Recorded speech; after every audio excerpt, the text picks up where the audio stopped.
BSSC CGL 3 की परीक्षा अभी भी विवादों में है। अभ्यर्थी रिजल्ट से नाखुश हैं और इसको लेकर के हाई कोर्ट में जा चुके हैं।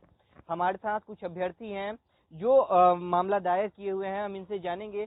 सौरभ है, छात्र नेता है, आपने दायर किया है, मामला क्या हुआ इसमें? हमने 19 मार्च को दायर किया था मामला। ये मामला जो था सचिवालय था कि 9 लाख परीक्षार्थियों के साथ बिहार सरकार और आयोग ने जिस प्रकार से गलत काम किया है, पेपर लीक का मामला था और लगातार प्रदर्शन हो रहे थे। सरकार तो बिल्कुल इस पर बिल्कुल ये सोच रही थी कि बिल्कुल नहीं होगा, लेकिन आने वाले समय में जब हम लोग लगातार आंदोलन करके देख चुके, हार मान चुके, तब कहीं ना कहीं लगा कि अब कोर्ट का दरवाजा खटखटाना चाहिए और माननीय उच्च न्यायालय में हमने रिट दायर किया है। और 2 दिन पहले यानी फैसला 5 जुलाई को हम लोग का हियरिंग था, फर्स्ट हियरिंग, उसकी सुनवाई हुई है और सरकार को हलफनामा, आयोग को हलफनामा दायर करने को कहा है कि अगर एक शिफ्ट की परीक्षा आपने रद्द किया है तो 2 शिफ्ट की परीक्षा आपने क्यों रद्द नहीं की, क्योंकि पेपर लीक तीनों शिफ्ट का हुआ था, 23 की दूसरी पाली और 24 की प्रथम पाली का भी।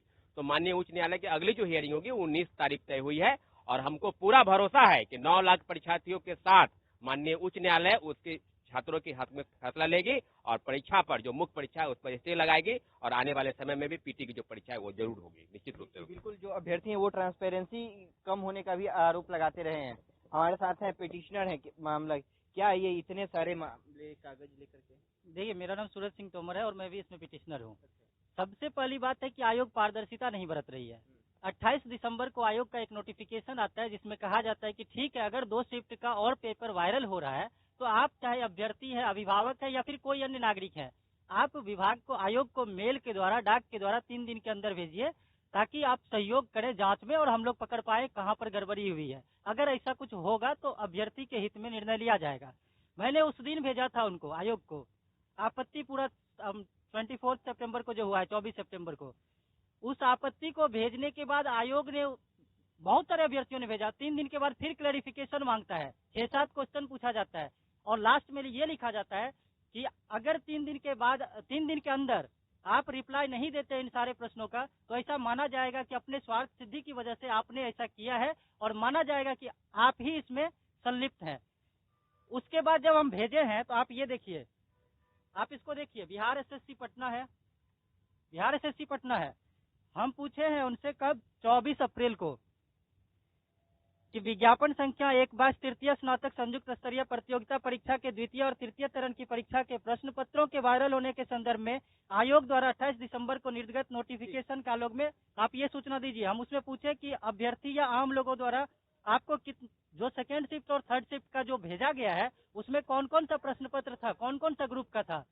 उसके बाद ये भी पूछे हैं कि उस पर क्या कार्रवाई हुई है। आयोग का जवाब ये आता है कि कार्रवाई अभी चल रही है, ये प्रक्रियाधीन है, इसलिए सूचना नहीं दी जा सकती। अब आयोग ये बताए, जब कार्रवाई चल रही है, प्रक्रियाधीन है, आप निष्कर्ष ही नहीं निकाल पाए हैं तो फिर आपने रिजल्ट कैसे पब्लिश कर दिया, आपने मेंस एग्जाम का डेट पर कैसे पब्लिश कर दिया, कैसे उसका फॉर्म भरा लिया। आप तो अभी तय ही नहीं कर पाए ना कि ये क्वेश्चन हाँ सही में आउट है, ये है, तो आप जांच पूरे हुए, बिना जांच पूरे हुए, और इस पर उन्होंने निर्णय ले लिया, रिजल्ट भी पब्लिश कर दिया, मेंस का फॉर्म भरा गया और 23 जुलाई को आप इतनी जल्दीबाजी क्यों है? आप जांच हो जाने दीजिए, हाईकोर्ट में मामला है, इस आरटीआई पर हाईकोर्ट में भी बहस हुई है, तो आप जांच होने दीजिए ना, इतनी जल्दीबाजी क्यों है? परीक्षा अब ये रद्द हो सकता है। बिल्कुल, देखिए, हम लोग को हाईकोर्ट पर पूरा विश्वास है और एकमात्र उम्मीद अब उच्च न्यायालय से है।